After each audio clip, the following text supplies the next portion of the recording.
A história de hoje se chama Natureza. Mas antes de eu começar a contar essa história, já se inscreva no canal e deixe o seu like. Natureza é vida. É cheia de diversidades.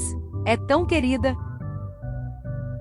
É repleta de cores: rosa, azul, verde, vermelha, amarela. É delicada e tão bela. Possui muitos sabores: doce, amargo, azedo. Qual será o seu segredo? Seus aromas são diferentes e perfumam quase todos os ambientes.